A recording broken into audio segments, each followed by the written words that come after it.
새누리당이 사드 도입에 대한 당론을 모으기 시작했습니다.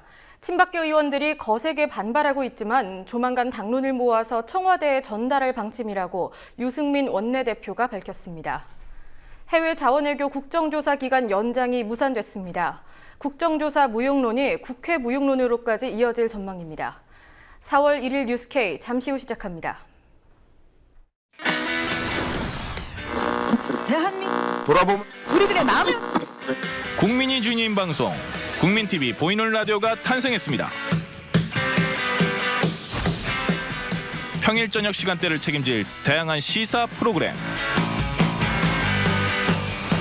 정의로운 변호사들의 법조 뒷담화, 이런 변이 있나, 대한민국을 위협하는 가짜 안보를 해부한다. 김종대, 정옥식의 진짜 안보, 화제의 주인공을 만나 한국 정치를 해부한다. 이용마의 한국 정치.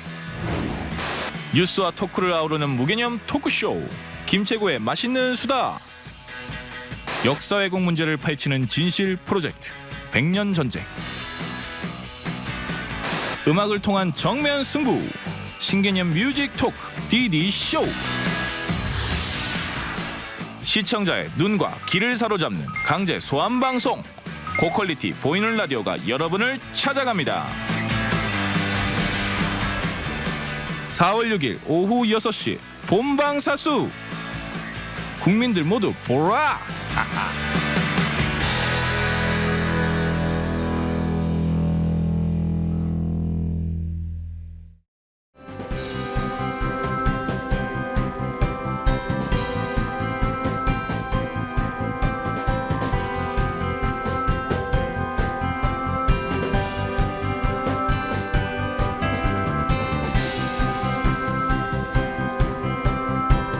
4월 6일부터 뉴스K가 퇴근길에 함께합니다.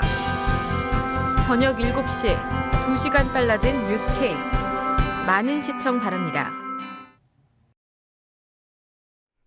새누리당이 친박계의 반발을 무릅쓰고 당 차원의 사드 도입 공론화를 시작했습니다. 유승민 새누리당 원내대표는 오늘 의원총회에서 사드에 대한 당론을 정하고 이를 정부 측에 전달하겠다고 밝혔습니다. 시민사회의 거센 비판은 크게 고려되지 않고 있는 모양입니다. 오늘 정치권 소식 김종훈 기자와 이 사안부터 살펴보겠습니다. 안녕하십니까? 새누리당이 당 내에서 사드 도입 공론화를 본격적으로 시작했다고요? 네, 그렇습니다. 이미 사드 도입을 공식 천명한 유승민 새누리당 원내대표가 말문을 열었습니다. 유 원내대표는 국민의 생명과 존망을 위해 사드 문제는 공론화돼야 한다고 말했는데요. 관련 발언 직접 들어보시겠습니다. 저는 이 문제에 대해서 저 개인의 오랜 그런 주장에 대해서는 고집하지 않습니다. 이 부분은 국민의 생명이 걸린 문제이기 때문에 집권 여당의 의원님들의 의원총회에서 당연히 논의할 수 있는 문제고, 오늘 자유로운 토론을 통해서 이 부분에 대해서도 우리가 의견이 집약이 되면 당과 청와대에 의견을 전달하겠다는 말씀을 드립니다. 네, 유승민 원내대표를 비롯해 김무성 대표, 나경원 국회 외통위원장, 정병국 조혜진 의원 등 대다수 비박계 의원들이 사드 배치에 적극 찬성하고 있습니다. 네, 하지만 친박계 의원들의 경우에는 공론화를 하면 안 된다, 이런 입장이지 않았습니까? 네, 그렇습니다. 박근혜 대통령과 새누리당 내 친박계는 비박계의 요구를 수용할 수 없다는 입장인데요. 표면적인 이유는 중국의 경제 보복에 대한 우려입니다. 실제로 오늘 중국 정부가 내일 예정돼 있던 현대자동차의 창처 후 제4공장 착공식을 일방적으로 연기했는데요. 이 때문에 일각에서는 사드 배치 시 경제 보복을 하겠다고 경고한 중국이 우회적으로 경고 메시지를 보낸 게 아니냐는 해석이 나오고 있습니다. 네, 시민사회 역시 계속 반발을 이어가고 있죠. 네, 사회진보연대 등 시민사회단체가 국회 앞에서 새누리당의 사드 도입 공론화에 대해 반대 입장을 발표했습니다. 반대라는 점에서는 청와대와 친박계의 사드 도입 반대와 같습니다만 반대하는 입장과 논리는 이들과 확연히 달랐습니다. 관련 발언 직접 들어보시겠습니다. 마크 리퍼트 주한미대사의 피습 사건을 계기로 해서 일종의 한미동맹의 악화를 우려하는 이야기들이 나오자 이 사드 배치를 추진해야 된다라고 하는, 그리고 당론으로 채택해야 된다라고 하는 이야기들을 제시했습니다. 그러니까 실제 이 한미동맹이라고 하는 것을 통한 자신의 기득권을 지키려고 하는 그런 움직임 속에서 사드 배치를 추진하고자 하는 그런 것이라고 볼 수밖에. 네, 또 이들 시민단체는 사드의 비효율성도 문제 삼았는데요. 사드가 사거리 1000km 이상인 중거리 탄도미사일을 요격하기 위한 것이므로 대부분 500km 이내의 사거리를 가진 북한의 탄도미사일을 요격할 수 없다고 비판했습니다. 사드 한 개 포대 도입 비용이 약 1조 원대로 예상돼 만약 우리 정부가 사드 도입을 결정하면 수조 원의 세금이 쓰일 것으로 보입니다. 예, 무상급식 중단에 대한 소식도 좀 알아보죠. 경남 지역 학부모들 그리고 시민단체가 오늘 또 새누리당을 찾았더군요. 네, 오늘부터 경남도에서 실시됐던 무상급식이 정면 중단됐습니다. 경남 지역 학부모들과 시민단체들이 홍준표 경남도지사와 이를 동조한 새누리당을 규탄하기 위해 오늘 기자회견을 했는데요. 관련 발언 직접 보시겠습니다. 경상남도 홍준표 도지사는 오늘부터 우리 아이들의 밥그릇을 빼앗았습니다.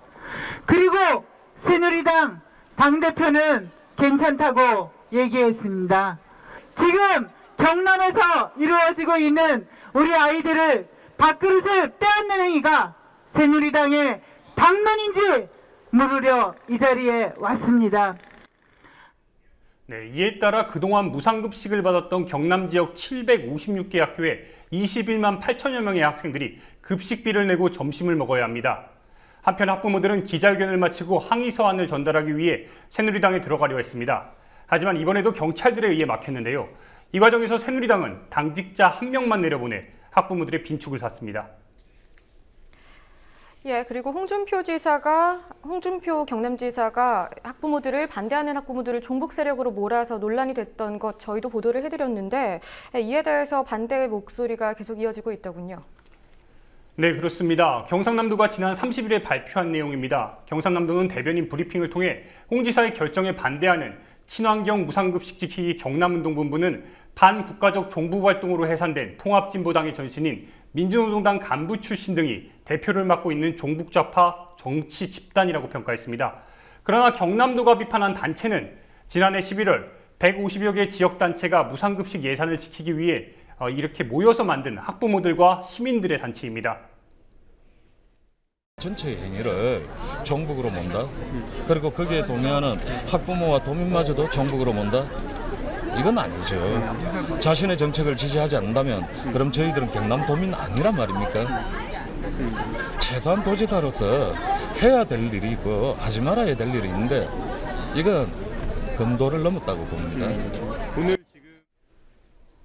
네, 무상 의무급식이 중단된 첫날인데 오늘 학부모들이 학교로 직접 찾아가서 특별한 행동을 했다고 하더군요. 무슨 일입니까?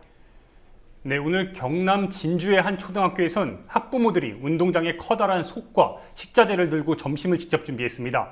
급식비를 내지 않겠다며 점심을 직접 지어 먹였는데요.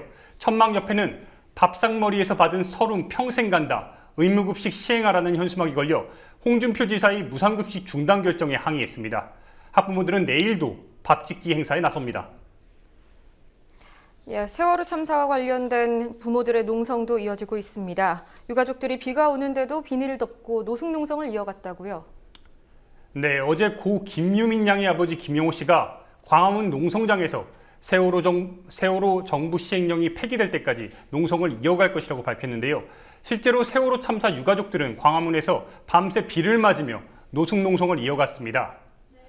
이런 가운데 해양수산부는 어제 배상 및 보상심의위원회를 열고 세월호 사고 피해자에 대한 배보상 지급 기준을 의결했습니다. 4월부터 설명회를 열고 배상과 보상금 신청을 받기로 한 건데요. 단원고 학생에게는 평균 4억 2천만 원, 교사에게는 평균 7억 6천만 원이 배상금으로 지급될 예정입니다. 그러나 청와대 인근 청운동과 광화문에서 노숙농성 중인 세월호 유가족들은 분노를 감추지 않았는데요. 세월호 조사특위의 역할을 대폭 축소시킨 정부의 시행령과 배보상 문제가 동시에 나와서 진상규명의 본질을 흐리고 있다는 게 그 주된 이유입니다. 네, 정부에 대한 비판이 나올 때마다 배상이나 보상 문제가 불거지는 게 처음이 아니죠. 앞으로 이런 시점에 대해서도 좀 주목을 해봐야 될 것 같습니다. 수고하셨습니다. 네. 국회 해외자원외교 국정조사 청문회도 열지 못했는데 기간 연장 합의도 이루어지지 못했습니다.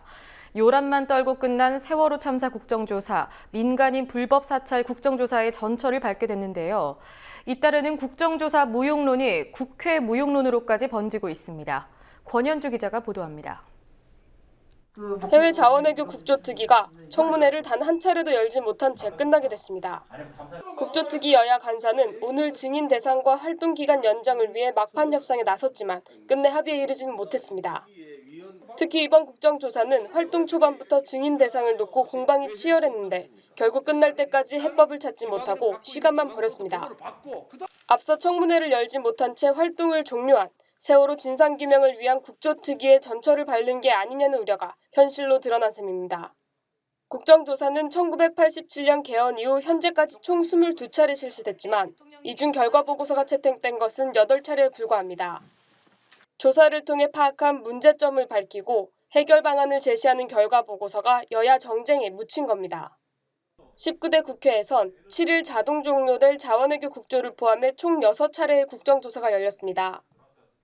이 중 지난해 실시된 세월호 진상규명 국조는 전국을 뒤흔든 충격적인 사건임에도 불구하고 청문회조차 열지 못했습니다.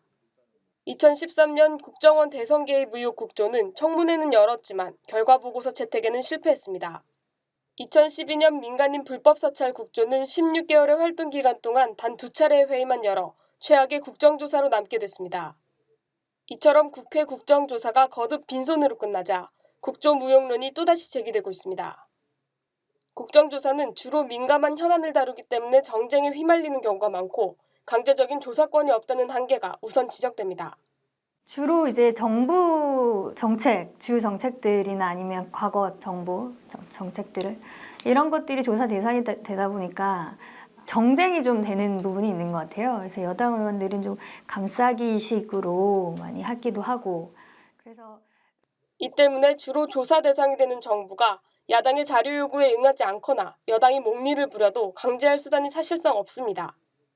또 국정조사법상 여야 합의에 의해 국조 범위와 증인을 정해야 한다는 점도 반복적인 여야 대립의 원인으로 꼽힙니다. 증인 채택 논란으로 국조 파행이 자주 발생하자 국회 입법조사처는 의석 비율에 따라 증인을 각각 선정하는 방안을 제시하기도 했습니다. 거듭되는 국조 무용론에도 불구하고 정부 감시라는 의회의 본질적인 역할을 보완해야 한다는 지적이 나옵니다.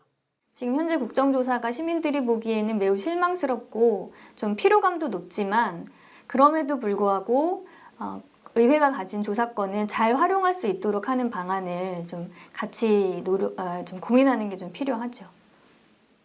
국정조사 무용론이 자칫 국회 무용론으로 번질 가능성이 제기됩니다. 국민TV 뉴스 권현주입니다.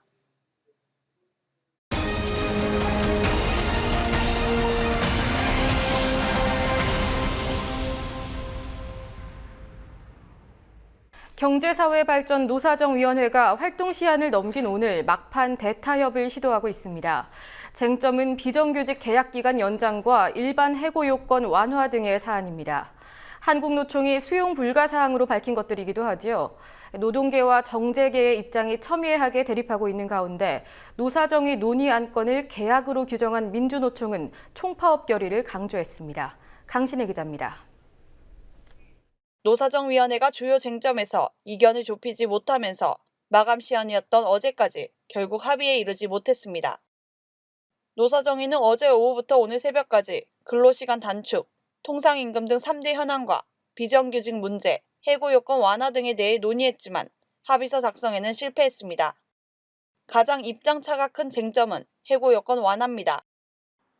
지난해 말부터 정규직 과보호론을 내세웠던 정부는 성과가 떨어지는 근로자를 평상시에도 해고할 수 있도록 일반 해고 요건을 완화하는 방안을 내놨습니다. 경영계도 이에 적극 동조하며 신규 일자리를 창출하려면 성과에 따라 기존 근로자를 해고할 수 있도록 요건을 완화해야 한다고 주장했습니다. 노동계는 기업이 이를 악용하여 해고를 남발하는 사태를 가져올 것이라며 받아들일 수 없다고 맞서고 있습니다. 비정규직 근무기간을 4년까지 연장하는 기간제 계약 연장 문제도 입장이 좁혀지지 않았습니다. 정부와 경영계는 지금 2년으로 돼 있는 비정규직 근로자들의 계약 기간을 최대 4년으로 늘리자는 안을 내놨습니다.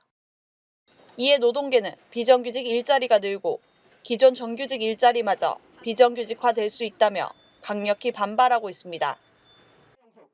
노사정 논의에 참여하고 있지 않은 민주노총은 오늘 기자회견을 열어 노사정의 논의 중단과 노동시장 구조 개편안 폐지를 촉구했습니다. 시원하고 낮은 임금, 더 많은 비정규직 양산을 노린 박근혜 정권의 계약을 모으는 어느 하나 받아들일 수 없는 재벌 배불리기 정책이었기 때문이다. 민주노총은 오는 11일 총파업 결의대회를 시작으로 26일에는 총파업에 돌입할 것이라고 밝혀 정부와 노동계의 갈등은 더욱 커질 것으로 보입니다. 한편 청와대는 노사정 대타협이 시한 내 이뤄지지 않은 것에 대해 유감을 표했습니다. 또 논의 과정을 계속 지켜볼 것이라며 국민의 여망이 있으니 조속히 합의가 이뤄져야 한다고 주장했습니다. 국민TV 뉴스 강신혜입니다. 박상욱 대법관 후보자의 박종철 고문치사 사건 개입 논란이 새로운 국면을 맞았습니다. 당시 사건을 수사했던 검찰이 수사를 시작하기도 전에 짜맞추기식 결론을 내렸던 정황이 정의당 서기호 의원에 의해 확인됐습니다.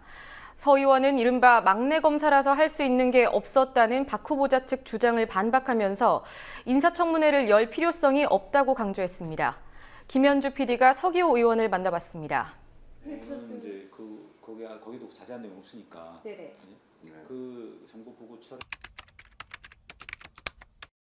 수사 기록 말고 정보 보고를 검찰은 수사를 할 때 그 법무부에 하도록 되어 있습니다. 그 정보 보고철이 약 275쪽 분량이 있었는데요. 검찰이 당시에 1월 20일부터 수사에 착수했는데 그 전날 1월 19일 날 안상수 검사가 작성한 정보 보고가 있습니다.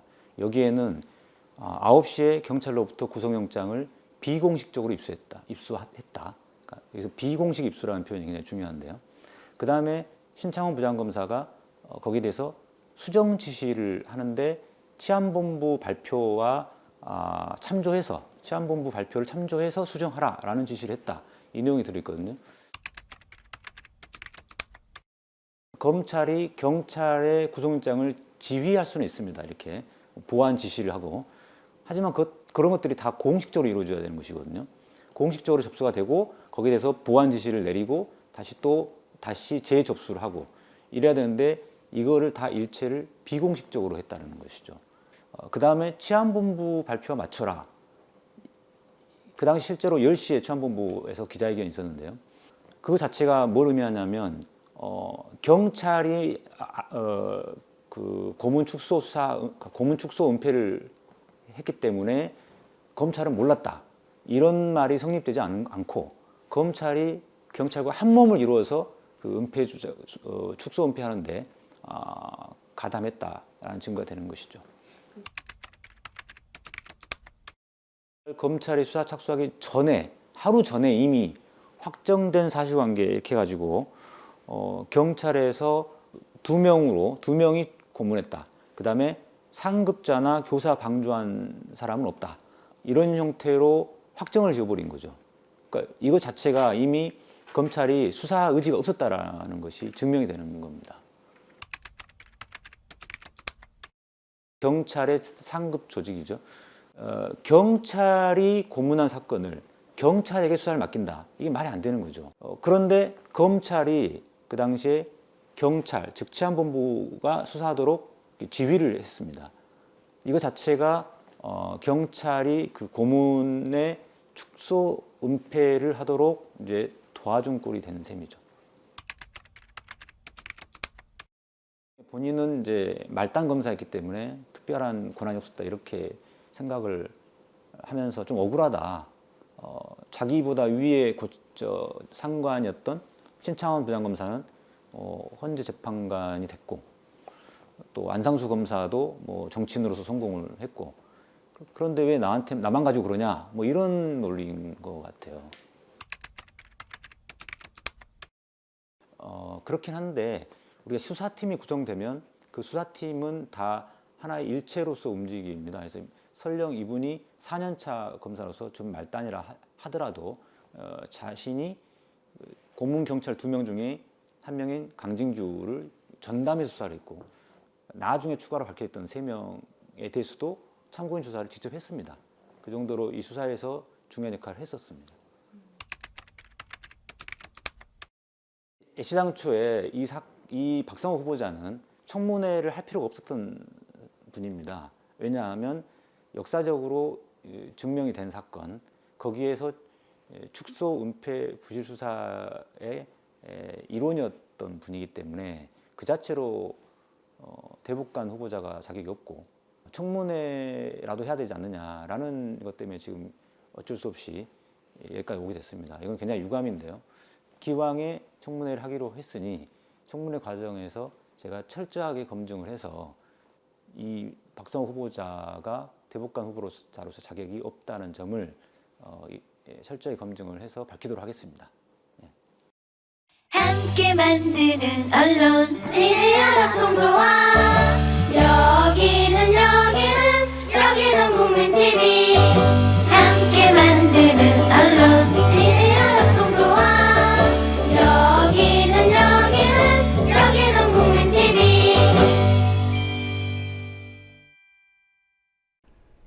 김무성 새누리당 대표가 참여연대 안진걸 사무처장과 수원대 배재음 교수를 명예훼손으로 고소했습니다. 김무성 대표 딸의 수원대 교수 채용에 대해 제기된 특혜 의혹 때문인 것으로 확인됐는데요. 안진걸 사무처장과 배재음 교수는 김무성 대표를 무고죄로 맞고소하겠다는 입장입니다.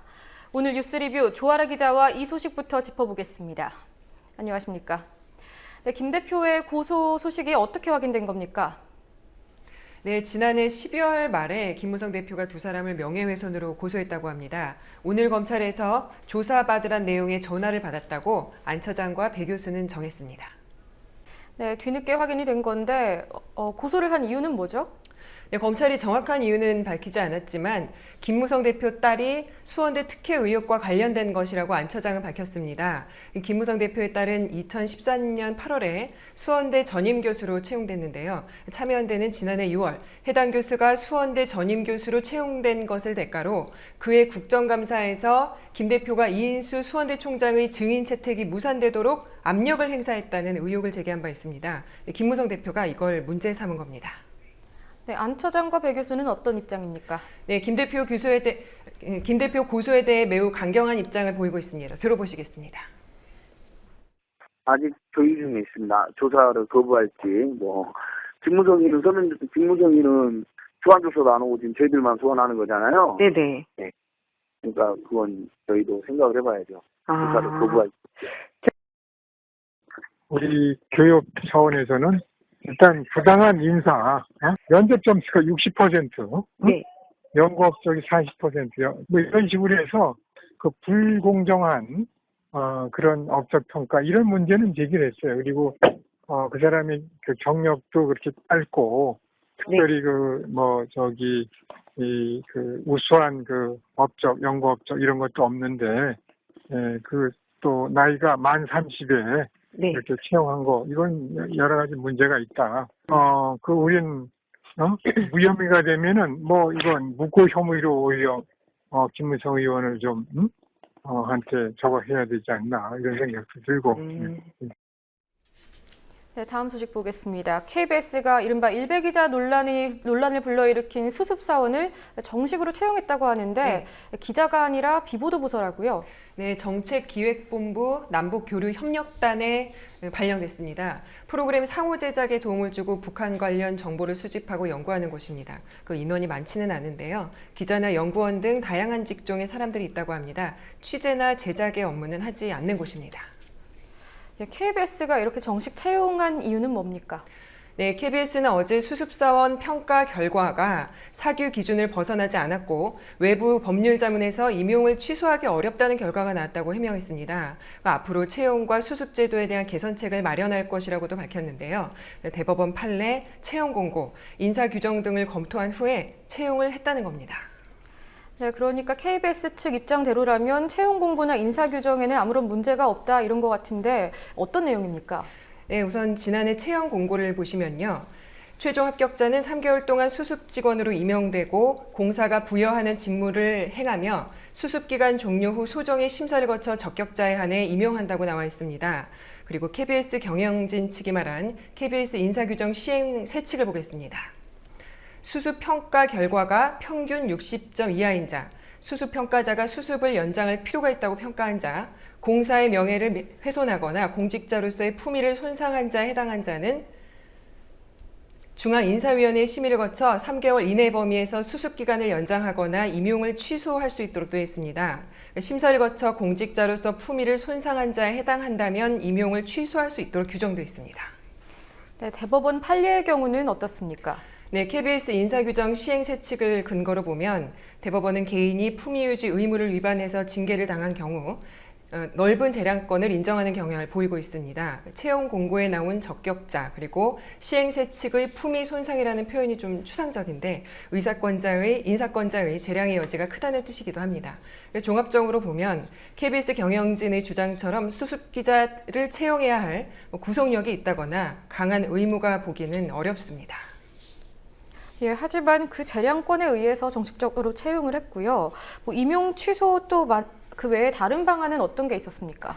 네, 임용 취소 말고도 수습기자 임용 보류 제도가 있습니다. 수습기자가 3개월을 마치고 평가하는 과정에서 60점을 받지 못하면 발령을 못 받는 건데요. 종종 점수 미달로 임용이 보류되는 경우가 있다고 합니다. 네, 이른바 일베 기자는 다른 기자들처럼 경찰서를 돈다든지 일반적인 수습기자 교육을 받지 않았다는데요. 경영진 측에서 해당 기자를 임용 보류했다면 논란이 이렇게 거세지진 않았을 겁니다. 예, 일각에서는 MBC에서는 웹툰 그렸다가 해고됐는데 KBS에서는 일베 글을 남겨서 논란이 됐는데도 채용이 됐다 이런 비판도 있더군요. 대체 어떤 글을 올려서 논란이 됐는지도 짚어보겠습니다. 네, 2013년 초부터 2014년 여름까지 일베에서 활동했는데요. 기자가 지난 1월에 수습 기자로 입사했으니까 기자가 되기 전에 올린 글이 문제가 된 겁니다. 생리휴가를 가고 싶은 여자는 직장 여자 상사에게 사용 당일 착용한 생리대를 제출하거나 사진 자료를 반드시 넘겨서 감사위원회를 통과해야 한다. 예. 핫팬츠나 미니스커트를 입고 다닌 여자들을 음란 공연죄로 처벌해야 한다. 예, 공연 음란죄를 말씀하신 거죠. 예. 그리고 밖에서 몸을 까고 다니는 여자들은 호텔 가서 한번 할 수 있는 거 아니냐. 민망한 내용이 있습니다. 주로 여성을 성희롱하고 비하하는 내용인데요. 이런 내용을 무려 6,800여 건이나 올렸다고 합니다. 네, KBS 직원들은 당연히 반발이 거센데 어제는 기자회견을 했더군요. 그제인가요? 예, 그제입니다. 네, 어떤 내용이었습니까? 네, KBS 내에는 11개 협회가 있습니다. KBS PD연합회, 전국언론노조, KBS 본부 등과 같은 언론단체들인데요. 11개 협회가 그제 여의도 KBS 본부에서 일베 수습기자 임용 반대 기자회견을 열었습니다. KBS 내 모든 직원이 반대한 셈인데요. 전국언론노조 KBS 본부 측 이야기 들어보시겠습니다. 극우 또는 우파적 성향을 가진 사람이라서 반대하는 게 아니고요. 일상적이고 보편적인 상식을 가진 사람들이 봤을 때 반사회성을 지니고 있다라고 판단할 수 있을 정도의 혐오성 글들, 특정 지역에 대한 비하, 그리고 여성에 대한 비하의 글들이 그런 글들을 직접 작성한 걸로 확인된 부분이 있어서 이제 KBS 뉴스의 방송 기자로서 화면에 등장하거나 취재 현장에 나갈 경우에 공영방송 KBS의 정체성과 공정성이 의심받기 시작할 수밖에 없는 KBS 기자로서는 부적합하다.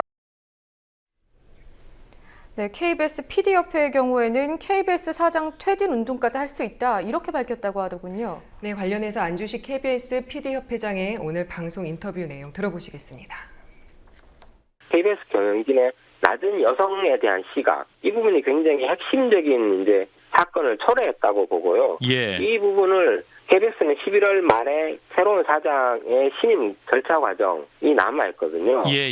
이것을 계기로 조대현 사장의 어떤 연임에 대한 반대 운동도 펼쳐야 되지 않나, 이런 의견들이 협회 내부에서 지금 나오고 있습니다. 예, 마지막으로 한 가지 소식 더 보겠습니다. 검찰이 오늘 리퍼트 주한대사에게 상해를 입혔던 김기종 씨를 기소했다고요? 네, 서울중앙지검 특별수사팀은 살인미수 그리고 외국사절 폭행, 업무방해 혐의로 김기종 씨를 구속 기소했습니다. 검찰은 리퍼트 대사의 상처의 깊이, 공격 부위, 4회 이상의 공격 횟수 등을 미뤄볼 때 살인의 고의가 인정된다고 밝혔고요. 그리고 단독 범행으로 결론 내렸습니다. 네, 정부 여당 일각에서 배후가 있을 것이다 이렇게 주장을 하고 또 종북몰이도 하지 않았습니까? 그런데 결국 국가보안법 혐의는 적용되지 않은 건가요?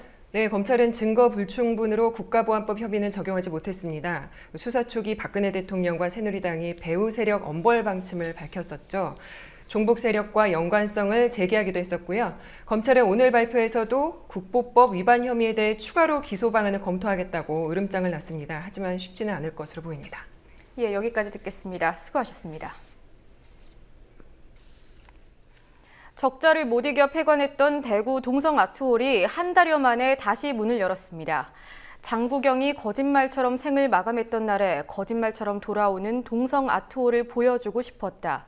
동성 아트홀을 되살린 김주성 대표가 오늘 재개관을 맞으면서 한 말입니다. 동성 아트홀의 폐관과 재개관, 영화진흥위원회 지원 기준의 불합리성이 드러난 대표적인 사례인데요. 동성 아트홀로 살펴본 예술영화관의 현실을 성지훈 기자가 보도합니다. 2004년부터 11년간 2,000편이 넘는 독립예술영화를 상영해온 대구의 동성 아트홀은 지난 2월 25일 폐관했습니다. 지난해 9월 영화진흥위원회가 예술영화 전용관 지원 대상에서 동성 아트홀을 제외했기 때문입니다. 관객 수가 적고 시설이 낙후했다는 것이 이유입니다. 동성 아트홀의 폐관으로 대구 시민들은 예술 독립영화를 볼 기회를 잃었습니다. 하지만 만우절인 오늘 동성 아트홀이 거짓말처럼 다시 문을 열었습니다. 대구 광개토병원의 김주성 원장이 동성 아트홀을 인수하고 예술영화 전용관 운영을 이어가기로 했습니다. 대형 멀티플렉스의 물량 공세와 독립예술영화에 대한 관객들의 외면으로 다달이 500만 원이 넘는 적자를 감수하는 결정입니다. 동성 아트홀이 재개봉관이던 고교 시절부터 동성 아트홀의 단골이었다던 김 원장은 다양성 영화를 지키지 못한다면 250만 대구 시민의 문화적 소양이 위협받게 될 것이라고 말했습니다. 멀티플렉스의 영화관들만 있어서 10개 남짓한 영화들만 보는 시장으로만 가면 나머지 그보다 수백 배는 더 큰 영화적 그런 것들이 다 사장이 돼버릴 수가 있고 그런 다양성 영화들이 존재해야만 이 멀티플렉스의 상업 영화들도 같이 시장에 가는 것이고 문화를 이야기할 때 핵심 가치는 다양성이 아닐까. 전국에 영화를 볼 수 있는 스크린은 2,200여 개에 달합니다.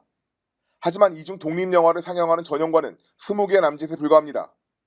대부분 영진위의 지원금으로 운영되고 있지만 영진위는 지원금을 전년 대비 33% 삭감하고 지원 극장 수도 5개관 줄였습니다. 동성 아트홀 외에도 안동의 중앙시네마, 거제아트 시네마, 광주극장 등이 이미 폐관했거나 폐관을 앞두고 있습니다. 영진위는 지난 1월 예술영화 전용관 운영 지원 사업과 다양성 영화 개봉 지원 사업 개편을 발표했습니다. 영진위의 개편안은 기존 운영 지원 사업과 다양성 영화 개봉 지원 사업을 일원화한다는 명목으로 연 26편의 영화를 선정해 총 35개 스크린에서 상영한다는 내용입니다. 독립영화 전용관은 영진위가 선정한 영화를 상영해야만 지원을 받을 수 있게 됩니다. 결국 지원을 받기 위해 관객의 선택권을 제한할 수밖에 없는 셈입니다. 그러니까 뭔가 생각을 잘못하고 있어요. 제가 볼 때는. 경쟁을 통해서 계속 엄선하려고만 해. 계속 경쟁을 통해서 선택하려고만 한다는 거죠. 지금 근데 이 영화계를 위해서 필요한 일은 그런 게 아니에요. 반대로 계속 그렇게 선택을 통해서 이 아이템들을 이렇게 좁혀나가고 집중시켜 나가는 게 아니라 완전 반대 일을 해야 된다는 거죠. 지반을 넓혀야 돼요. 계속. 그러니까 한마디로 기회를 계속 더 늘려나가고 만들 수 있었으나 어떤 여건이 안 돼서 만들 수 없었던 그런 사람들을 계속 줄여나가는. 영진위의 통계에 따르면 지난해 다양성 영화는 372편이 개봉해 역대 최다인 1,400만 관객을 동원했습니다. 하지만 다양성 영화 관객수 상위 10편 중 대기업 배급사가 관여하지 않은 한국 영화는 42만 명을 동원한 신이 보낸 사람 단 한 편입니다. 나머지 9편은 CJ가 배급한 니마 그 강을 건너지 마오와 한공주 그리고 외국 영화들입니다. 영진위는 영화 선택의 폭을 넓히고 독립예술영화의 유통을 활성화하겠다며 예술영화 지원 사업을 진행하고 있지만 거대 배급사가 다양성 영화 상영관마저 점령하고 있는 기형적인 상황을 방관합니다. 독립예술영화 전용관에서 수익이 나지 않고 관객이 적다는 이유로 지원을 철회해야 하는 행태는 오히려 이런 기형적 구조를 부추긴다는 지적도 가능합니다. 다들 영화를 좀 보러 다니시는 분들은 아시겠지만 극장에 걸려있는 영화들이 너무 천편일률적이에요. 그래서 내가 보고 싶은 영화가 어딘가 만들어졌고 수입됐다 이런 소식은 뭐 잡지든 인터넷을 통해서 듣는데 영화를 볼 수가 없는 거예요. 근데 동성 아트홀에서는 그런 영화들을 제가 보고 싶었지만 큰 극장에서 볼 수 없었던 영화들을 틀어주셨으니까 너무 반갑고 고마운 마음에 이제 찾아보기도 하고 있는데 이게 폐관된다고 하니까 그러면 극장 하나 사라지는 것이 아니라 우리가 만날 수 있는 그 다양한 영화들이 사라지는 것과 같다 이런 생각이 들더라고요. 수많은 독립예술영화가 관객을 만날 수 있었고 거대 사업자가 외면한 영화들도 개봉할 수 있었던 건 모두 예술영화관의 존재 때문입니다. 예술영화관의 존재가 영화와 문화의 다양성을 확보하는 최후의 보루라는 지적이 나오는 이유입니다. 국민TV 뉴스 성지은입니다.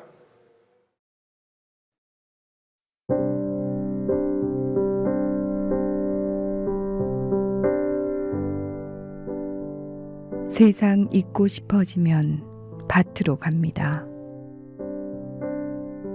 잘난 체 하는 사람들의 마음길이 환하게 보일 때, 그 마음길에 욕심이 가득할 때가 그때지요. 밭일보다 목판을 새기는 일이 급해서 밭에도 편히 가지는 못합니다. 두어 시간 밭에 나가 비료를 뿌리고 왔습니다. 책상머리보다는 논밭에 있을 때 조금 나은 사람이 되는 기분입니다. 산수유꽃이 피었습니다. 그 곁에서 땀을 흘립니다. 소금꽃이 피어나는 고된 노동은 아니지만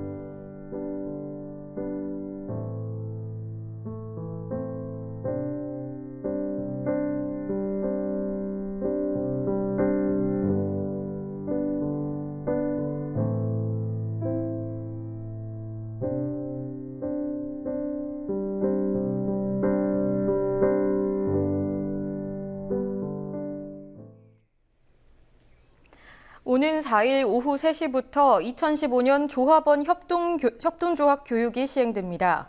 장소는 웰빙센터 지하 1층 미디어협동조합 국민카페 온에어입니다. 참가를 원하는 분들은 화면에 보이는 이메일을 통해서 신청해 주시기 바랍니다. 신청 시에는 이메일 글머리에 실명과 닉네임을 모두 적어주시기 바랍니다. 뉴스K가 오늘 1주년을 맞았습니다. 어떤 말씀을 드려야 할지 고민하다 거창한 포장, 그럴듯한 말은 하지 않기로 했습니다. 뉴스K가 열어젖히고자 하는 길은 넓고 잘 포장된 대로가 아닙니다. 그저 나와 내 주변 한 사람, 두 사람 정도 겨우 지날 수 있는 오솔길 하나 닫고 있을 뿐입니다. 1년 전 오늘 드렸던 약속이죠.